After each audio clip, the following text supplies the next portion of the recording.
ఆరోపణలు ఉన్నాయో అవన్నీ కూడా ఇప్పుడు ఈసీ ప్రవర్తన చూస్తుంటే నిజమని అనిపిస్తూ ఉంది. ఎందుకంటే ఫస్ట్ నుంచి కూడా దీని మీద మేము ఇప్పుడు ముందుకు తీసుకెళ్లాలని కూడా అనుకుంటున్నాం. ఏదైతే మన ఫస్ట్ స్టార్టింగ్ నుంచి కూడా ఈసీ చేసిన ప్రవర్తన, ఎలక్షన్ మీద వాళ్ళు ఇచ్చిన షెడ్యూల్ కానీ, ఈవీఎం బ్యాలెట్లకి గెజిటెడ్ సంతకం అవసరం లేదని చెప్పడం కానీ, ఆ తర్వాత వాళ్ళు చేసిన పరిణామాలు ఇవన్నీ చూసి కూడా మేము కూడా ఏదైతే గవర్నమెంట్ ఏర్పరచడానికి కూటమికినో కోల్పోవటానికి వైఎస్ఆర్సీపీకి మధ్యలో ఉన్న వ్యత్యాసం ఏదైతే 25 లక్షల చిల్లర ఓట్లు ఉన్నాయో అంతమంది కూడా అన్ని లెటర్లు కూడా మనము ఒక రాష్ట్రపతికి మేము పంపించాలని ప్లాన్ చేస్తున్నాము. ఎందుకంటే ఇది వాళ్ళ దృష్టికి కూడా వెళ్ళాలి. ఏదైతే యంగ్స్టర్స్ ఫస్ట్ టైం ఓటు వచ్చి మొన్న అరే ఇలా జరిగిందని ఫీల్ అవుతున్న ప్రతి ఒక్కరిని కూడా దీంట్లోకి ఇన్వాల్వ్ చేసి 25 లక్షలు కూడా ఒకటి రాష్ట్రపతికి, ఉపరాష్ట్రపతికి, మన స్టేట్ గవర్నర్కి, ఆంధ్రప్రదేశ్ హైకోర్టు ప్రధానమూర్తికి, సుప్రీంకోర్టు ప్రధానమూర్తికి పంపిస్తున్నాం. దీంట్లో నరేంద్ర మోడీని ఇన్వాల్వ్ చేయట్లేదు ప్రధానమంత్రి, ఎందుకంటే ఆయన ఇన్వాల్వ్మెంట్ కూడా మేము ఉందని ఫీల్ అవుతున్నాం కాబట్టి ఆయనకు పంపట్లేదు. మిగతా 5 కూడా మేము పంపించాలని చూస్తున్నాము. చూద్దాం దీని ముందు ఏం జరుగుతుందో. మరి కోట్ల గోల్మాల్ చాలా అనేసి నిర్మలా సీతారామన్ భర్తే ఒక ప్రెస్ మీట్లో చెప్పడం జరిగింది.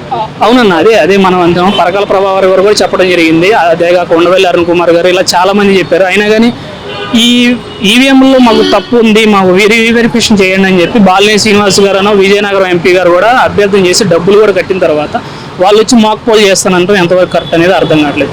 మాక్ పోల్ అంటే మనకి ఎలక్షన్కి ముందు, ఎన్నికలు ఓటింగ్ జరిగేదానికి ముందు అసలు అది పని చేస్తుందో లేదా అనేది చెక్ చేయడమే మాక్ పోలింగ్. అదే చేయటం దానివల్ల యూజ్ ఉండదని చెప్పి నేను భావిస్తా ఉన్నా. సో అందుకని కూడా ఈ లెటర్లన్నీ పంపించాలని మేము ముందుకు వెళ్ళాలని చూస్తున్నాం. ఒకవేళ ఈసీ ఏమన్నా గట్టి నిర్ణయం తీసుకునే అవకాశం అదే ప్రవర్తన చూస్తేనే మనకు అర్థమవుతుంది కదా, వాటి పక్క నుండి స్పందన ఏం రావట్లేదు. అంతా కూడా కూటమిగా అయిపోయి ఇదంతా చేశారనిపిస్తూ ఉంది. లెటర్లో 25 లక్షలు వెళ్తే కొంచెం ఇంపాక్ట్ ఉంటుందని చెప్పి నేను భావిస్తున్నా. చూద్దాం దీని ముందు ఇంకేం జరుగుతుందో ఈసీ అనేది. ఇది కూడా ఈ డిసెంబర్ లోపే చేయాలని చూస్తున్నాం. ఎందుకంటే ఒక 6 నెలలు కూడా ప్రభుత్వం మీద టైం ఇవ్వాలని చెప్పి చూస్తున్నాం. కాకపోతే ఈవీఎం మీద మాత్రం ఈ డిసెంబర్ లోపు ఇది మొత్తం పూర్తి చేయాలని మేము అనుకుంటున్నాం. మరి ఇప్పుడు అల్లు అర్జున్ ఫ్యాన్స్ రచ్చ చేస్తా ఉన్నారు, ఒకవైపు mega fans, Allu Arjun fans ఏమంటారు? అదే అన్న, ఇప్పుడు అసలు ఈ అల్లు అర్జున్ గారు ఏదో వైఎస్ఆర్సీపీ ఎమ్మెల్యే గారికి సపోర్ట్ చేశారని చెప్పి ఆయన మీద విపరీతమైన ట్రోల్ చేస్తూ ఉన్నారు. సాక్షాత్తు పవన్ కళ్యాణ్ గారే పుష్ప సినిమా గురించి టాపిక్ తీసుకొచ్చి సినిమాల్లో స్మగ్లింగ్ చేయడమే ఫ్యాషన్ అయిపోయిందని చెప్పి ఆయన మీద పరోక్షంగా విమర్శలు చేశారు. అదేవిధంగా మనం చెప్పాలనుకుంటే పవన్ కళ్యాణ్ గారి గురించి అసలు చెప్పాలంటే వాళ్ళ అన్నగారు, సొంత అన్న చిరంజీవి గారు కాంగ్రెస్లో ఉండగానే ఈయన సొంత పార్టీ పెట్టాడు. నా సొంత అన్న వేరే పార్టీలో ఉండగా నేను పార్టీ పెట్టచ్చు, నేను పార్టీ పెట్టి వేరే పార్టీకి సపోర్ట్ చేయొచ్చు. నాకు వరుసగా మేనలుడు అయ్యేవాడు మాత్రం అతని ఫ్రెండ్కి మాత్రం సపోర్ట్ చేయకూడదు అనేది ఎంతవరకు కరెక్ట్ అనేది ఇక ఆయన ఫ్యాన్స్ ఆలోచించాలి, ఆయన కూడా ఆలోచించుకోవాలి. మరి జనసేన ఎమ్మెల్యే చెప్పాడు, నువ్వు వెళ్ళిన ఒక చోటుకి కూడా గెలిపించుకోలేకపోయినావు, మరి నువ్వు మాట్లాడుతున్నావు. గెలిపించుకోలేకపోయామంటే అది కరెక్ట్ కాదన్నా, చెప్తున్నా కదా. మేము ఒక పక్క ఈవీఎంల మీద ఫైట్ చేస్తున్నాం కాబట్టి ఆ వాదన అనేది మేము అసలు పట్టించుకోదలుచుకోలేదు. ఎందుకంటే ఖచ్చితంగా వైఎస్ఆర్సీపీ గెలిచిందని మేమైతే భావిస్తా ఉన్నాం. 21 జనసేన గెలిచిందనేది పూర్తిగా అబద్ధం. నాకు తెలిసినంత వరకు కుప్పంలో సైతం చంద్రబాబు నాయుడు ఓడిపోయాడని నేను భావిస్తాను. ఎందుకంటే ఈ 30 ఏళ్ళ ఆయన కుప్పం చరిత్రలో ఏ రోజు కూడా ఏ సంక్షేమ కార్యక్రమం కూడా చేపట్ల. ఈసారి ఆయన ఓటమి చెందాడు కాబట్టి మన కుప్పం మన చంద్రాన్ని అని చెప్పి మిక్సీ తోపుడు బండ్లు కానీ మిషన్లు కానీ పంపిణీ చేయడం జరుగుతాం. ఇది చూస్తుంటే ఆయన ఓడిపోయి భయపడ్డాడు. నెక్స్ట్ టైం అన్నా ఖచ్చితంగా గెలవాలని చెప్పి ఇప్పుడు సంక్షేమ పథకాలు ఎత్తుకోవడం జరిగింది అంతే. మరి భారీ మెజారిటీతో గెలవడం జరిగింది కదా. మెజారిటీలు ఎవరు ఇష్టం వచ్చినట్టు వాళ్ళు వేసుకున్నారన్న. ఇప్పుడు మంగళగిరి తీసుకుంటే మా లోకేష్ గారు గెలిచినారు. అక్కడ లోకేష్ గారు టీడీపీ నుండి లోకేష్ గెలిచినాడు. 93,000 మెజారిటీ వచ్చింది. ఆయన ఏం చెప్పినారు, మేము అది ఆయన ఏం చెప్పినాడంటే గతంలో నేను 5,500 ఓట్లతో ఓడిపోయాను, ఈసారి మాత్రం దానికి 10 రెట్లు 55,000 పై మెజారిటీతో గెలుస్తానని చెప్పాడు. ఎలా చెప్పగలిగాడు? అదే వీటిలన్నింటినీ కూడా ఏదైతే సమాధానాలు లోకేష్ గారు చెప్పడం, 55,000 పైనతో గెలవడం అని చెప్పడం ఒకటి, స్టేట్లోనే టాప్ 3 మెజారిటీలో నేను ఉంటానని చెప్పడం ఒకటి, బుద్ధా వెంకన్న గారు వైఎస్ఆర్సీపీకి ప్రతిపక్ష హోదా కూడా రాదని చెప్పటము, ఇవన్నీ ఇట్లా చాలామంది ముందుగానే కేకే సర్వే దేశంలో 25 సంస్థలు దాదాపు 25 నుంచి 30 సర్వే సంస్థలు ఉంటే ఒక్క కేకేనే ఎలా చెప్పగలిగాడు టీడీపీ గెలుస్తుందని? ఆయనకి ఎవరు చెప్పారు ముందుగానే? ఆయన ఎన్ని శాంపిల్స్ తీసుకున్నాడు, మిగతా వాళ్ళు ఎన్ని శాంపిల్స్ తీసుకున్నారు, వీటిలన్నింటి మీద కూడా విచారం చేయమని 25 లక్షల లెటర్లు వేయాలని మేము డిసైడ్ అయ్యాం. వైఎస్ఆర్సీపీ ఎమ్మెల్సీలు అందరూ కూడా పార్టీ వీడిపోతా ఉన్నారు కదా, ఈ విషయం ఈ విషయం చాలా బ్యాక్గ్రౌండ్లో చాలా వర్క్ జరుగుతూ ఉంది. దీని గురించి నేను జగన్ గారు బెంగళూరు టూర్ వెళ్తున్నారు ప్రతిసారి అనేది అని కూడా నేను దానికి కూడా సమాధానం చెప్తా. యాక్చువల్గా గెలిచిన తర్వాత చంద్రబాబు నాయుడు గారు అసెంబ్లీలో సూపర్ 6 హామీలు ఇచ్చాము, చూస్తుంటేనే భయం వేస్తుంది అని చెప్పినప్పుడు, అది చెప్పిన తర్వాత దాదాపు 47 మంది ఎమ్మెల్యేలు టీడీపీ నుంచి వైఎస్ఆర్సీపీలో జాయిన్ అవడానికి ఒక ప్రతినిధి ఎన్నుకున్నారు. ఆయన ద్వారా జగన్ గారి దగ్గరికి సంకేతాలు కూడా వెళ్ళి మేము ఇలా వచ్చేయాలనుకుంటున్నాము, అవసరమైతే ఒక్కొక్క ఎమ్మెల్యే ఇంకో ఎమ్మెల్యేని తీసుకొచ్చి మ్యాజిక్ ఫిగర్ని టచ్ చేసి కూడా గవర్నమెంట్ మార్చే ప్రయత్నాలు కూడా జరుగుతూ ఉంటే కనీసం 6 నెలలు అన్న టైం ఇవ్వాలని చెప్పి జగన్ గారు ఆ ఆలోచన పక్కన పెట్టేశారు. ఆ ప్రతినిధిగా వచ్చిన ఆయనకు కూడా సున్నితంగా మందులు ఇచ్చినట్టు మాకైతే ఉంది.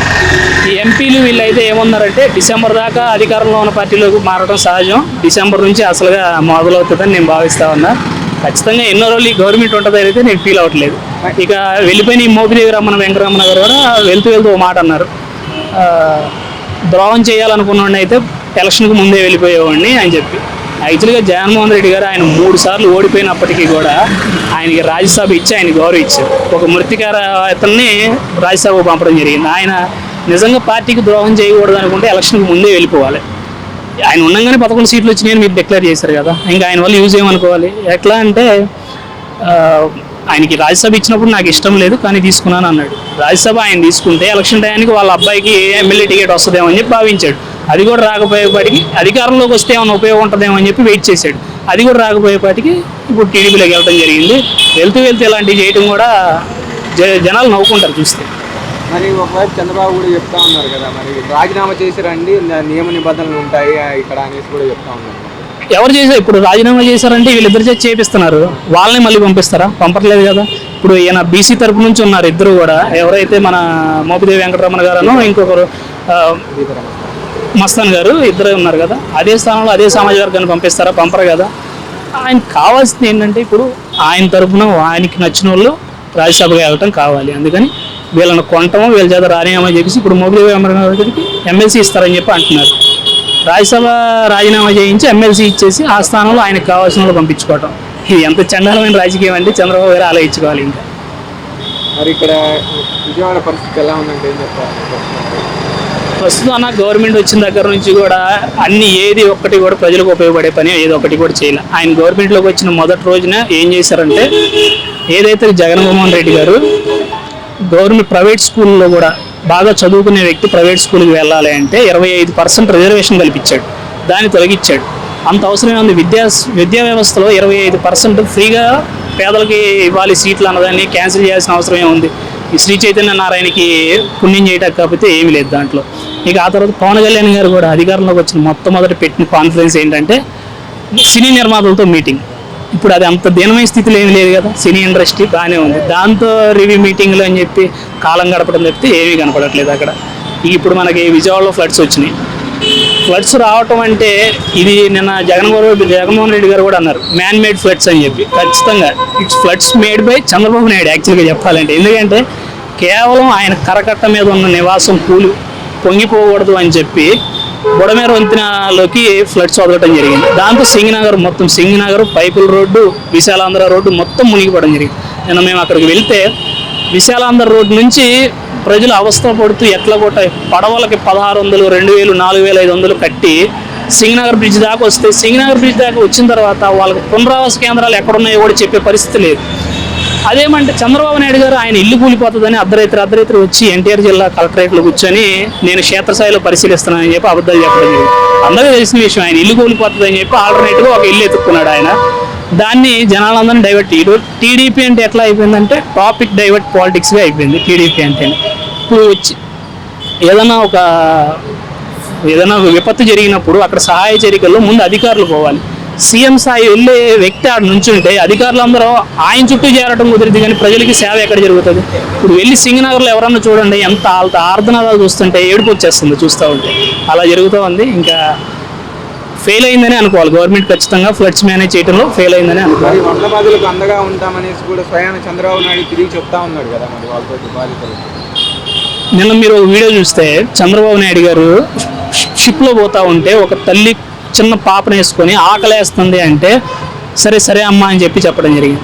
కనీసం అక్కడికి సహాయ చర్యలు పంపించటం కానీ, ఇదే ఫ్లడ్స్ ఏదైతే వాలంటీర్ వ్యవస్థ ఉండుంటే ఈయన వాలంటీర్ వ్యవస్థను నిర్వీర్యం చేశాడు. అదే కనుక ఈ రోజున ఉండుంటే ఏ ఇంట్లో వృద్ధాప్యులు ఉండేవాళ్ళు, ఏ ఇంట్లో చిన్నపిల్లలు ఉన్నారో వాళ్ళ దగ్గర ఈజీగా డేటా ఉండేది, వాళ్ళకి సహాయ చర్యలు ఈజీగా చేసేవాళ్ళు. అలాంటి వ్యవస్థను తీసేసి ఈ రోజున ఇలా నిర్వీర్యం చేయడం జరిగింది.